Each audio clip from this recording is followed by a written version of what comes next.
the landscape or where we were then versus where we are now, light years. Where were you at then? I'm curious.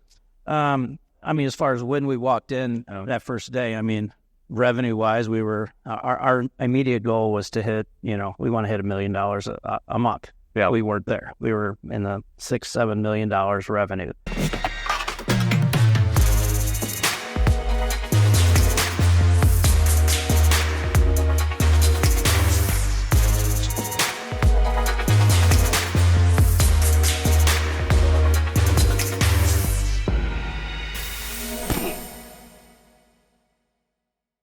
Did you know that 91% of phishing attacks are conducted via email? Freight brokers are particularly at risk as email is the primary, really only option to collect carrier invoices, until now. ePay Manager powered by OTR Solutions is a back office, automation, and carrier payments platform that revolutionizes brokerage back offices with their proactive invoicing workflow, a centralized portal that gets you out of your email. The key to ePay's invoicing workflow is that the invoice is proactively triggered by the broker's TMS and is only created once the carrier reviews the details, which catches invoice disputes early on. This means that you can increase your invoice processing by up to 300 to 500% and reduce billing inaccuracies by 99%. Learn more about ePay by visiting epaymanager.com or text ePayFC to 80483 to see what they can do for your brokerage.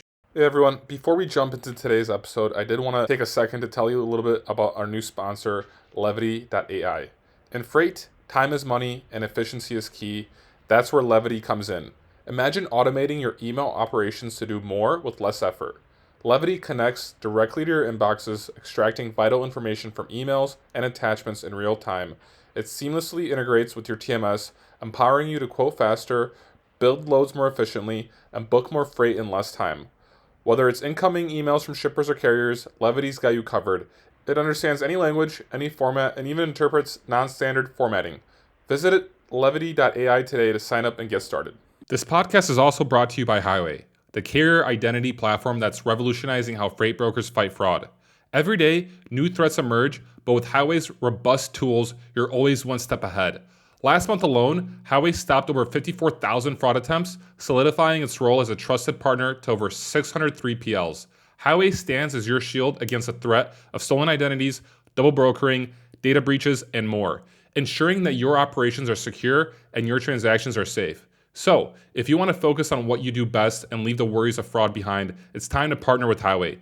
Visit highway.com now to book a demo. Highway. It all starts with carrier identity. Welcome everyone to another episode of the FreightCaviar Podcast. Today we are in St. Louis at the Artur Express TAB headquarters. We are joined by Brian AuBuchon, the VP of Logistics at TAB, Will Jenkins, former co-founder of Molo Solutions, currently the founder and CEO of Journey, and my co-founder, Christian Gevis. Really wonderful day. It's August. It's really hot out here in St. Louis. We had a nice lunch at a Thai restaurant nearby, and we came here to the Artur Express TAB headquarters afterwards. This place is massive, like off the charts massive. It's beautiful. I think they moved in here during the pandemic, like in March, the pandemic.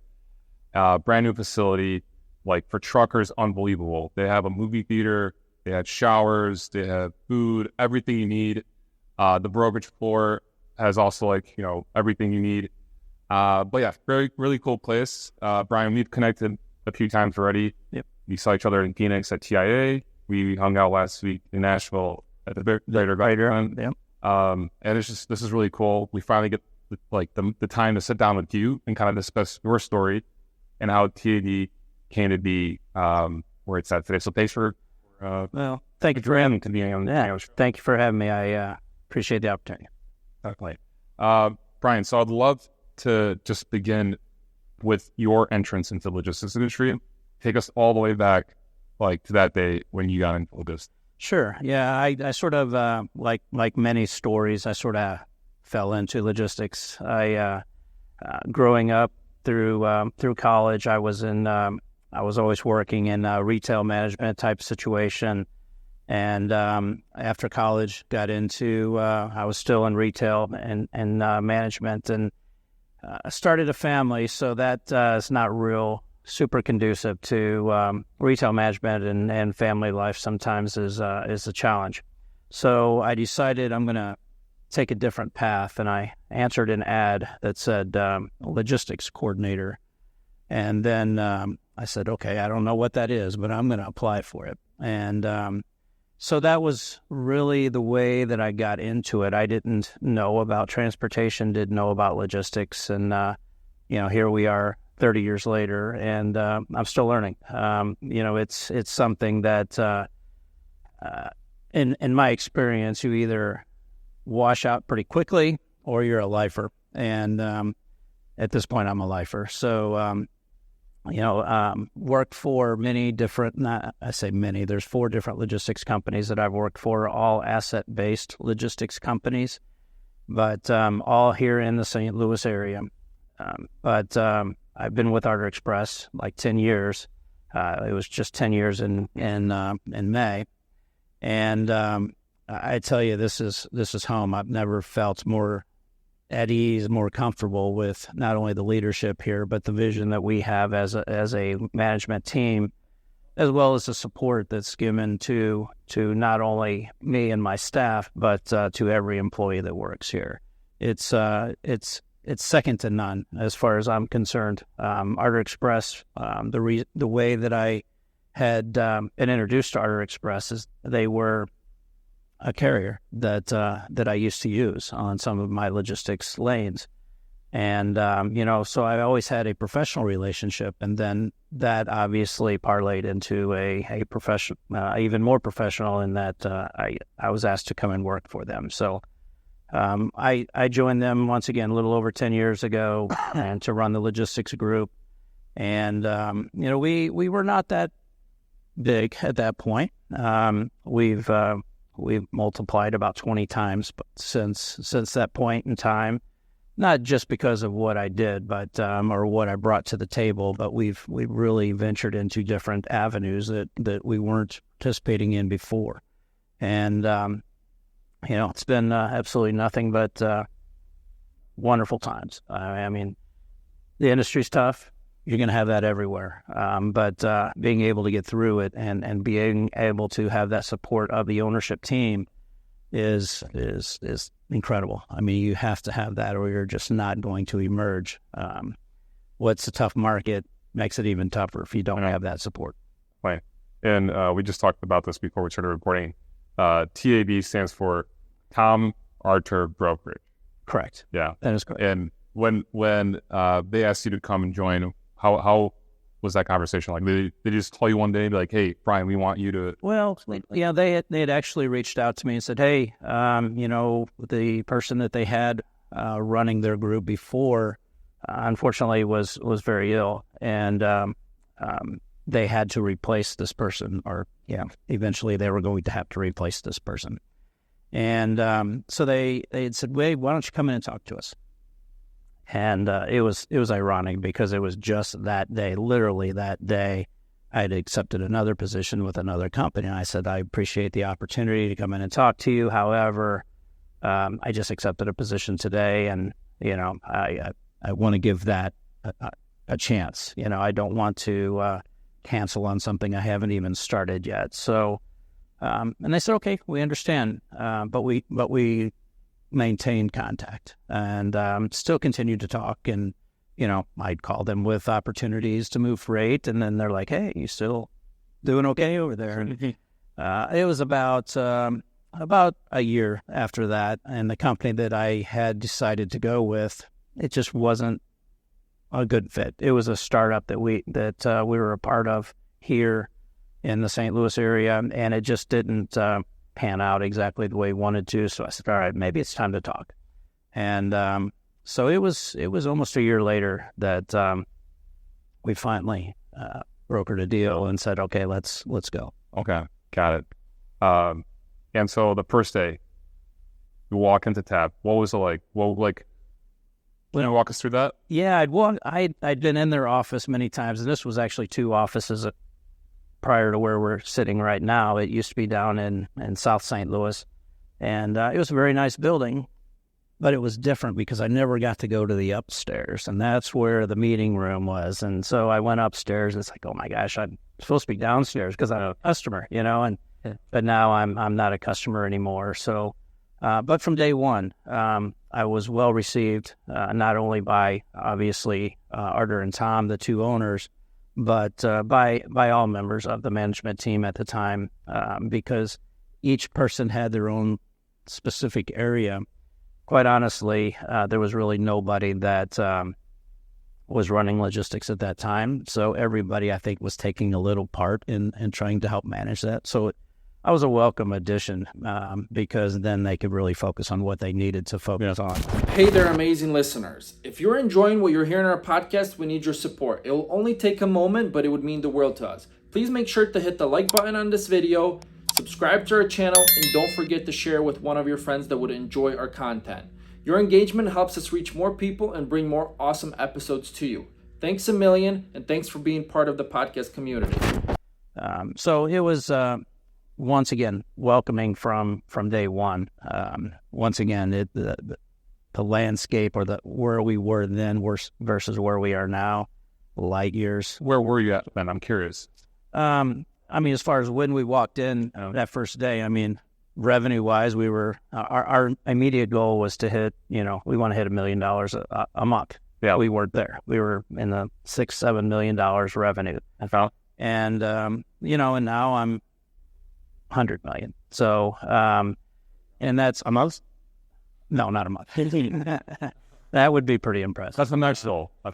That's in 10 years when we'll. Yeah, talk to me next year. Yeah. We're right now we're annually about 100 million. So, congrats. And growing almost every day. A big part of our growth is through our agent network. A couple of years ago, we really didn't have agents. It was something that was new to us, and we're like, hey, let's try it. I myself was an agent for a while. I worked for one of the biggest agencies out there. So I knew what it meant to be an agent, and I knew what worked for me as an agent, and I knew what didn't really work for me very well. So when I designed the agent program, I looked at with that in mind. And I said, okay, how can I support my agents that I can bring on? But at the same time, what back office support do they need? What system support do they need? What marketing support do they need? And really, that's what led us to say, let's try this. And so that's really where we dove into the agent network.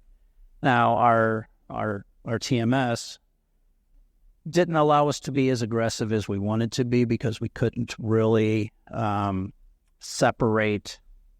put everybody's business and keep it, in the silos that we really want them to be in up until 2 years ago. And that's why we weren't really progressing quickly until we had that availability. And now our TMS has complete access to, the agent network. So each customer, each agent that we have in there is its own individual customer. They can't see each other's freight and vice versa.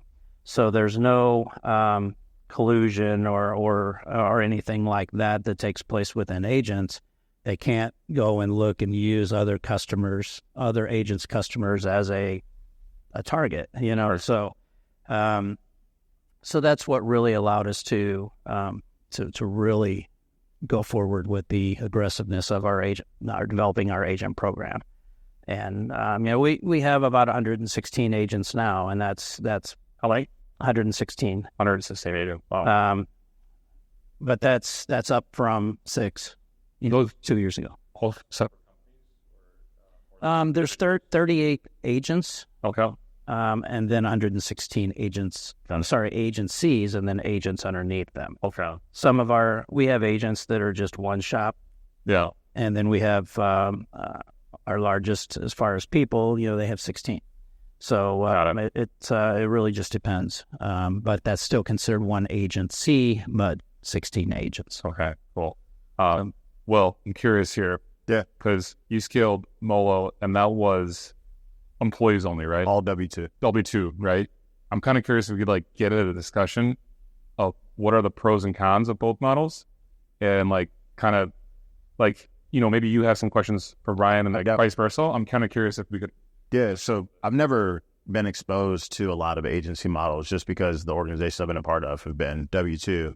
And so my assessment just in like real easy conversations is that you're able to scale them because there's less onus on the organization from a compensation perspective. Right.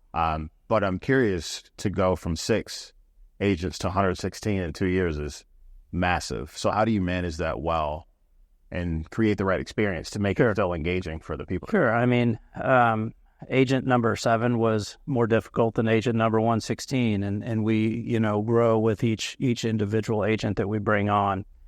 We've developed an onboarding process that really helps us cut through all those questions and those hurdles that need to be overcome. But it's we weren't perfect in the beginning, and we're still not perfect today. But our reach is better. I mean, it's the toughest thing to do is knock that first domino down, and then they start to fall after that, because your name gets out there. There's good press about you. There's good feelings out there within the agent and the carrier and the shipper community. So that's really where you have to look and say, okay, what did we not do great here that we could even do better the next time? And so it's a continual improvement opportunity that we have. We have a team that we use, one of our Artur Express partner companies, and it's actually in Poland. It's called Ameripol. So we have a staffing agency that's there in Poland that I have 17 members of my staff there. 4 of them are dedicated to agent training and development, and that's all that they're working on. So whether it's onboarding or whether it's systems training or whether it's, carrier, we want to bring people in that have our existing agents. We're not really a training ground for agents. We're looking for agents that come in and have a book of business, and they want to improve upon what they already have. So it's, there are companies out there that say, hey, come work for us and we'll train you to be an agent. That's really not what we want to do. We want to be the folks that are providing greater opportunity for those agents that are already out there and operating today. What do you think you all do really well that has been enticing as you've been able to bring on more and more strong agents? Well, there's several things. I mean, this economy is very, very tough. We are very financially solid, which is that's the most important. It's huge. Yeah. If you've got, if you're an agent or even a logistics company, or a W-2 person, you're only as good as the carrier that you pay on time. And if you don't, guess what? They're not an opportunity for you anymore, and you end up setting up new carrier over and over and over again, and you just can't create any continuity or consistency with service, with rates, with everything. Expectations on communication and tracking and all those types of things. So that's key. But we also offer some of the most aggressive commission splits out there too. So what does an agent look for?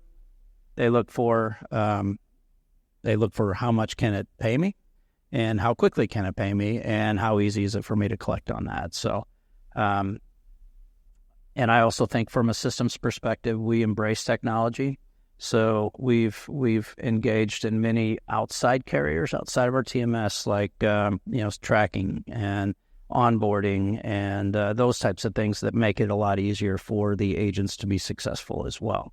ePay Manager, powered by OTR Solutions, is a back office automation and carrier payments platform that revolutionizes brokerage back offices with their proactive invoicing workflow, a centralized portal that gets you out of your email. Learn more about ePay by visiting epaymanager.com or text ePayFC to 80483 to see what they can do for your brokerage.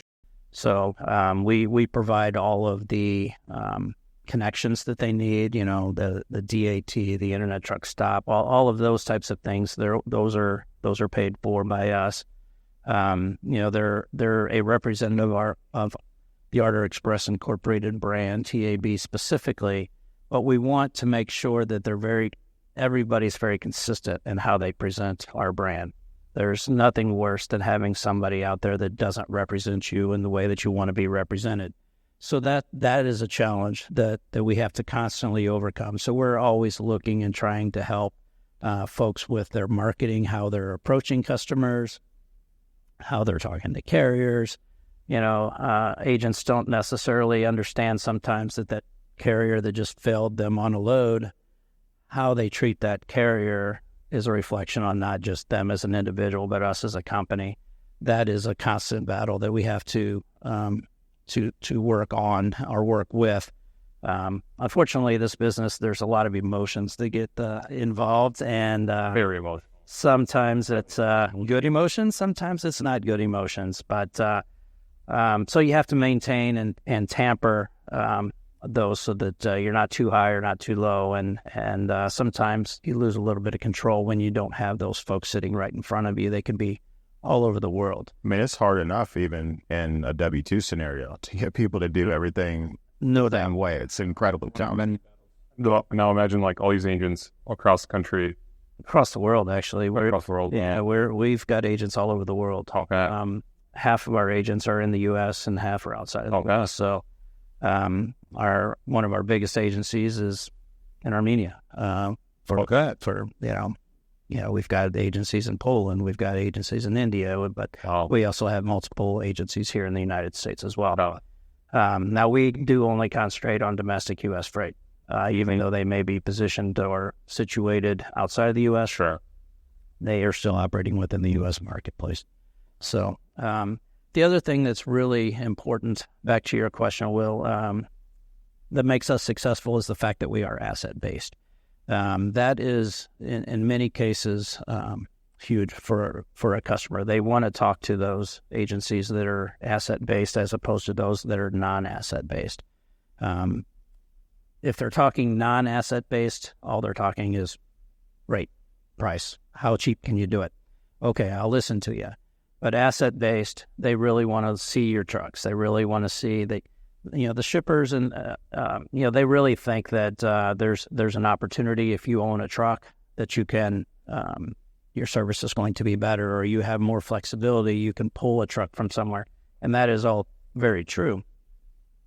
But having both the assets and the non-assets, to me, is a perfect situation for any shipper that gives them the ultimate and flexibility to do whatever they need to do to have their freight managed the way that it needs to be managed. So it's a constant battle. I mean, we all understand this industry. As long as there's mechanical pieces of equipment going down the road managed by human beings, there's a potential for something to go wrong. Yeah. And that's where, the support staff that we have is, we'll figure out the problems. There's no problem too big or too small. It's just opportunities to make sure that the customer is, in many cases, unaware that we even had to do any shifting. That's the best way. Yeah. I mean, all they want to know is my stuff picked up on time, delivered on time, and you built me what you should have built me. Yeah. They're happy. I bet it's helpful for the agents when they come over to have such a strong asset presence. You all have an incredible fleet, very well known, strong brand, a lot of really, really good customers you work with. For them to be able to get creative in a market like this, where they're mostly telling people no, and it's extremely tough to add new shippers. If you can get creative to get someone to pay attention, and you're backed by a strong asset organization, I'm assuming it probably makes it a little bit easier. Of course, yeah. And the thing that our agents have that they don't have elsewhere, not at every other opportunity, is if a customer does have an RFP, so one of their shippers has an RFP, we will run that through our bids team here for the asset division, and they will look and identify the lanes that work for them and price them accordingly. That pricing information goes back to the agent so that they are still the face to the customer. But if they're fortunate enough to be awarded any of those lanes, then our assets are committing to those lanes. So it's the best of both worlds, really, because it's dedicated capacity in addition to that flex capacity that you need. A lot of our customers, unfortunately, don't have regularity in their shipping, and whether they be seasonal shippers or whether it be for whatever reason. I've talked to many customers like, oh, yeah, it's very consistent. We ship it once every 3 months. It's like, Well, that's not really what, a carrier's looking for as far as consistency. But at the same time, it is nice to know that, so you can plan accordingly. Everything is easier to work with if you understand the entire complexity or the entire scope of what it is that you're trying to are going to be asked to manage. So, Brian, when TAB started, was there a specific market that you decided to focus on regionally, vertical, or was there a book of business that you maybe started with? Like, how did that look like? Well, as far as the agents, are you talking about, or are you talking about? Yeah, maybe it's a company strategy. Like, is there certain areas in which you directed the agents to kind of focus on? Or not really. Was it all in the country? The agents, when they come on, once again, they're coming with a book of business. So in many cases, they are the expert at whatever it is that they're bringing on. We're just a vehicle that they're going to use to achieve those results for them. So, we weren't big into drayage. Well, now we have 5 agents. That's all they do is drayage. So we're experts in agents, or in drayage, sorry. Sure. Where before we didn't know. It wasn't our strongest attribute. But same thing with, oversized, overdimensional. We've got agents that's all they do. We've got agents that move cars, and, it's whatever their specialty is, that becomes our specialty because they are TAB. Got it. And and then if we get those opportunities, we'll say, okay, hey, let me guide you right to our agent. So if we do get opportunities that come in, we will funnel those to the most appropriate resource that can manage them from a way that we want them to be managed. We don't want to try to manage that in-house, i.e. a W-2 versus an agent, and fail on it. I mean, that's the worst thing that could happen, because you're not going to get that opportunity ever again. However, if you just pass that over to that agent that already that's what they do, that's their bread and butter, we as a company are much better. So when the new book of business maybe comes across your table, like, how do you go about evaluating whether that's something that you want to bring on anybody that approaches TAB? Is it a selective process? Well, I mean, if the opportunity comes from one of our internal sales folks, for example, we'll typically look at those from an internal perspective. Now, if it's something outside of full truckload, dry van, or reefer, we probably are looking at an agent, because the full truckload, dry, and reefer that's our bread and butter. That's what we concentrate on. That also excludes a lot of modes. That excludes a lot of opportunities out there that we do have people internally that can manage that. We will pass those along.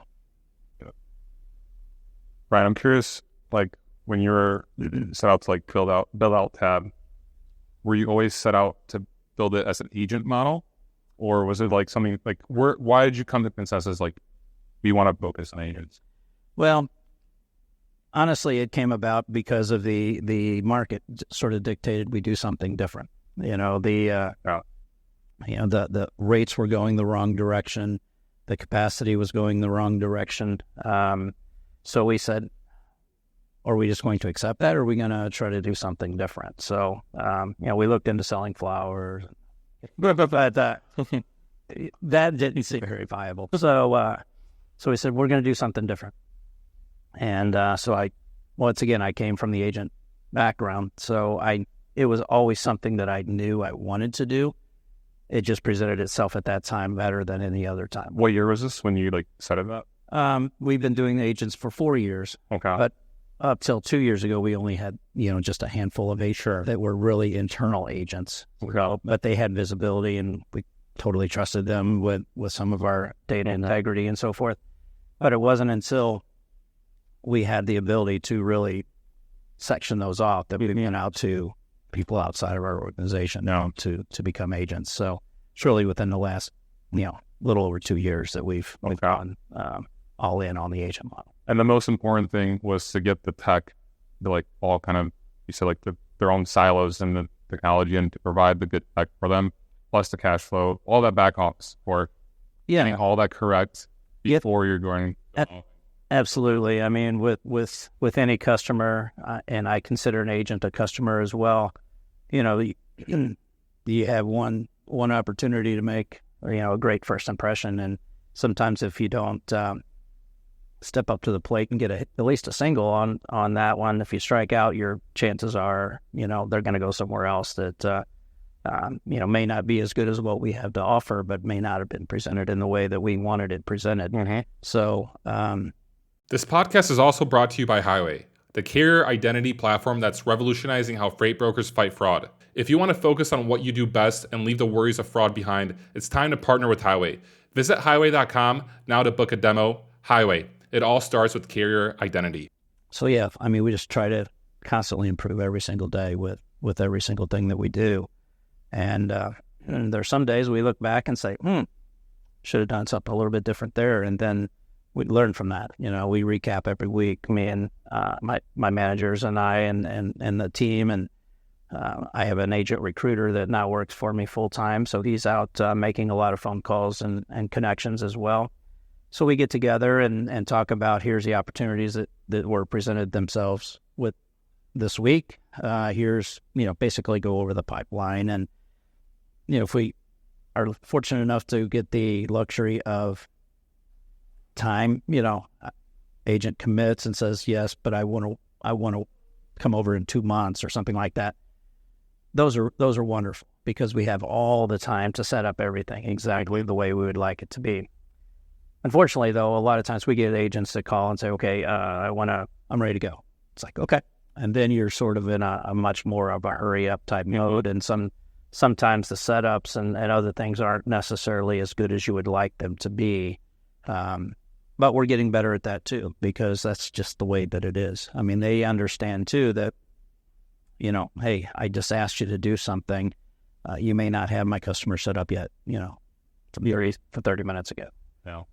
But we commit to having them set up today with the credit limit that's appropriate and so forth, which is the very first step, and then being able to move any freight. Mm-hmm. And by the way, now we have to train you on how to move it within our system. So, it takes some time to do that. And, sometimes the timing seems too short. Other times it's just right. Yeah. So, all right. I want to get back into the pros and cons stuff. If we could, I want to, direct it to Will and to Brian.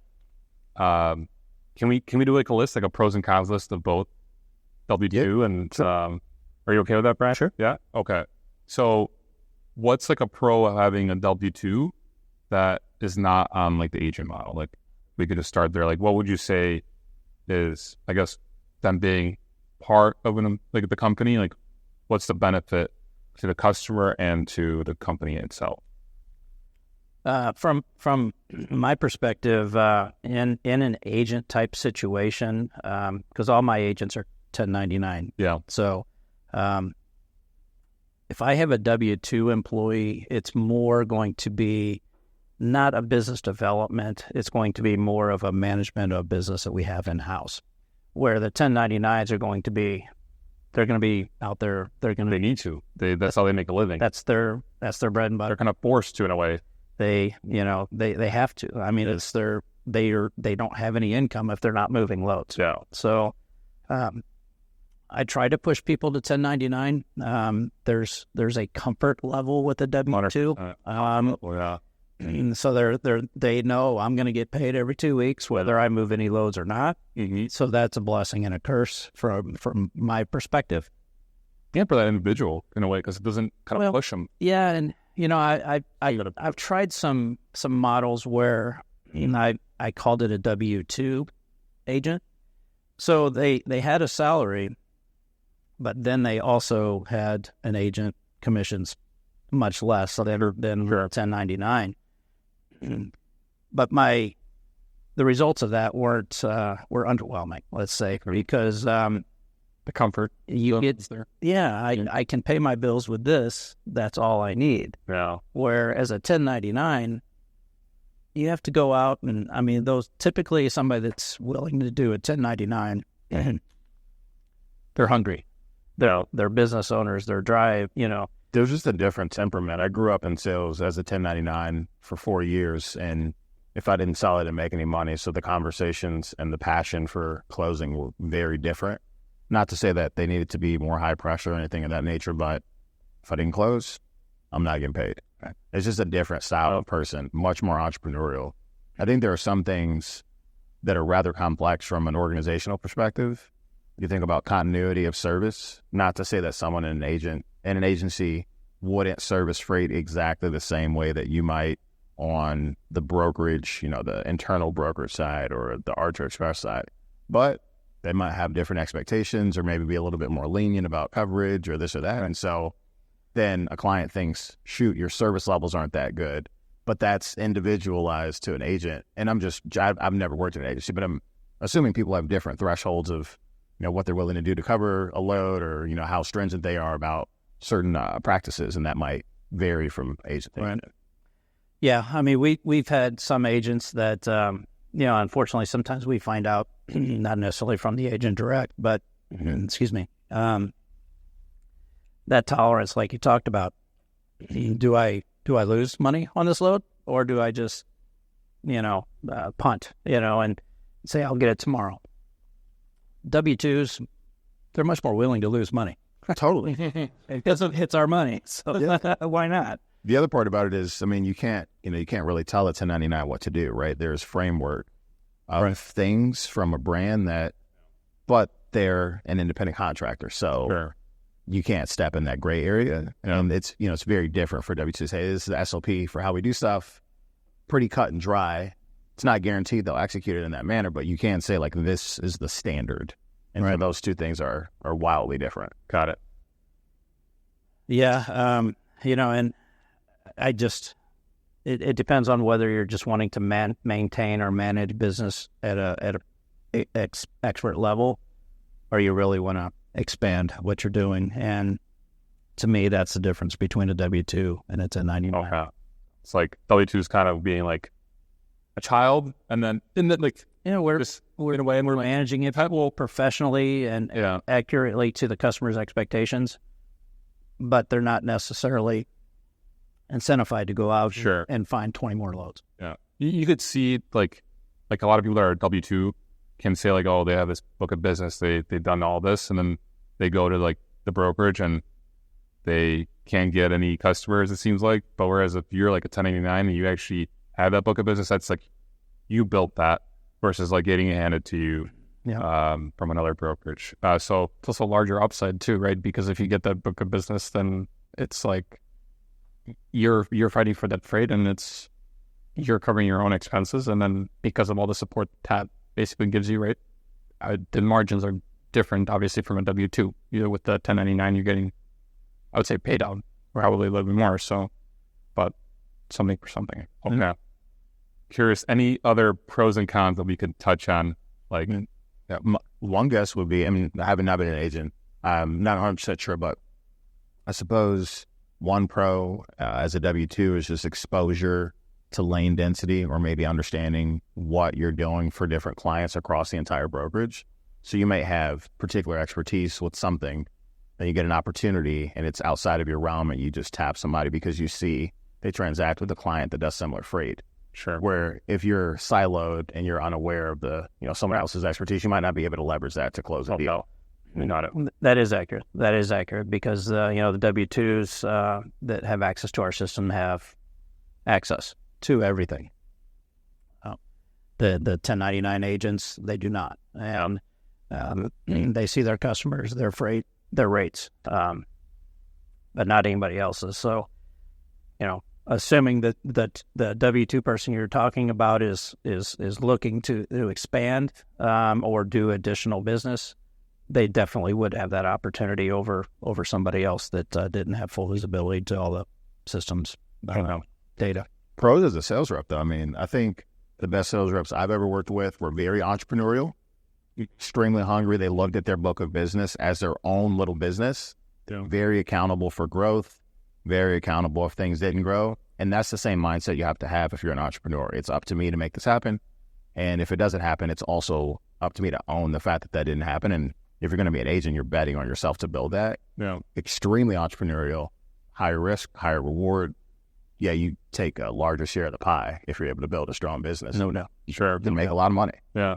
And like I've seen this throughout the industry that like a lot of people that don't have the ability to open a brokerage because they don't have the cash flow, they don't have the context or insurance like authority. the best approach is to build an agency, like an agency. Crush it on that. Yeah, because you get all the cash flow support, you get access to all the carriers that are set up in the system. Is that right? Like, Yeah. like Yeah. you don't like. We do share our database, our carrier database. So you have the carrier. Yeah, so that just makes it so much. I mean, it just I guess handles all the difficulties and complexities of owning a brokerage, starting a brokerage. You take care of that, and then it's like then you focus on the sales side.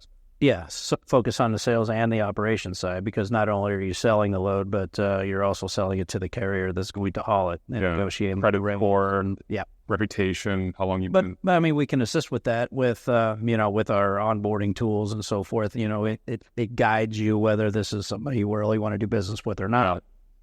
Ultimately, if they pass all of the barriers that we have as far as safety scores and all of those types of things, then they still have to do their job as far as making sure that the driver's tracking and making sure that the paperwork gets in on time and those types of things. But yeah, I mean, Levity.ai. In freight, time is money and efficiency is key. That's where Levity comes in. Imagine automating your email operations to do more with less effort. Levity connects directly to your inboxes, extracting vital information from emails and attachments in real time. It seamlessly integrates with your TMS, empowering you to quote faster, build loads more efficiently, and book more freight in less time. Visit Levity.ai today to sign up and get started. There's not much more advantage to trying to do this yourself. Number one, you're going to be new in the industry. You're going to have a very new C number. No credit score. Zero credits. In this market, Line of credit. forget about it. Yeah. You need so much cash in the bank to even think about starting again. Yep. It's tough. Yeah.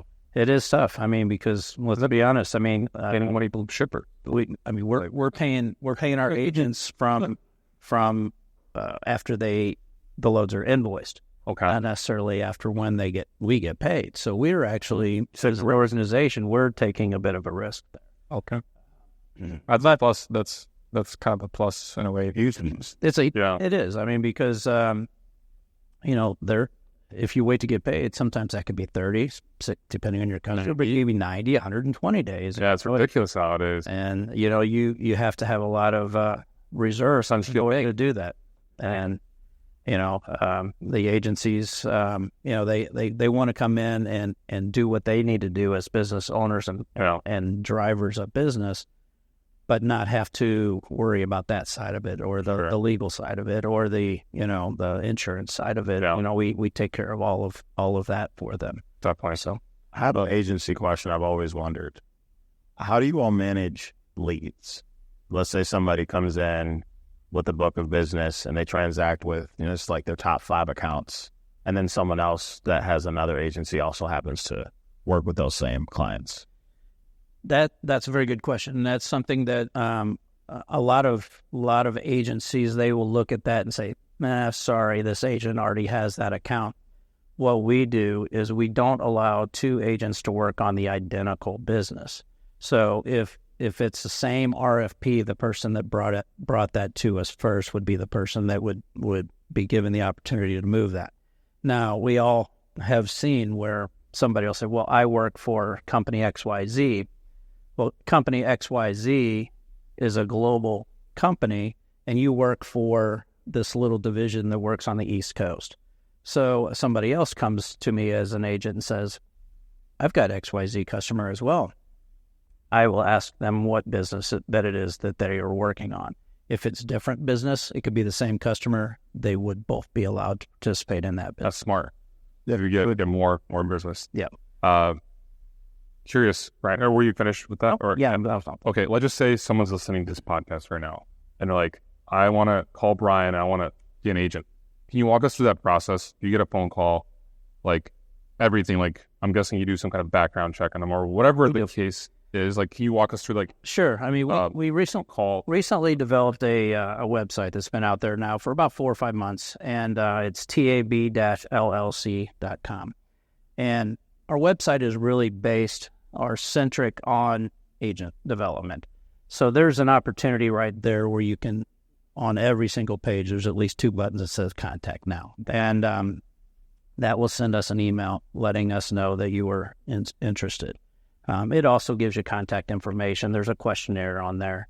There's also some other information that you can download the sheet, and it'll allow you to compare and contrast us versus any other agency you may be considering too. So, I like that. we hope Pretty cool. we hope that you pick us, but hey, ask these questions. Does the agent you're considering offer you this and this and this? We do. But you can use that as a tool to make it an informed decision. Yeah.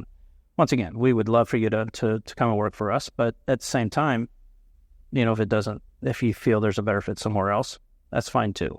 But you're more informed as an agent. So, but there's that's the best way to get a hold of us, to find out, and we do list our steps on there as far as here's what typically happens. We will follow up with a phone call.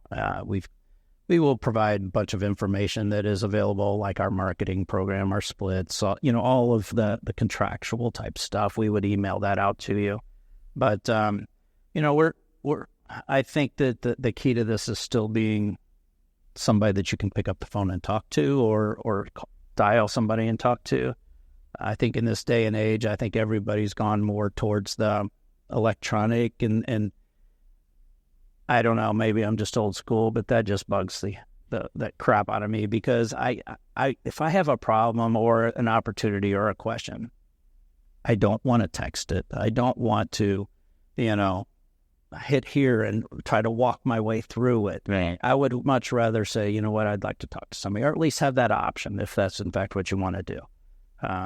Because we've got agents that are old truck drivers, that they're still probably operating with a flip phone. So they may not be the most technically advanced individuals, but then we also have very young people that would much rather communicate via a keyboard than a phone.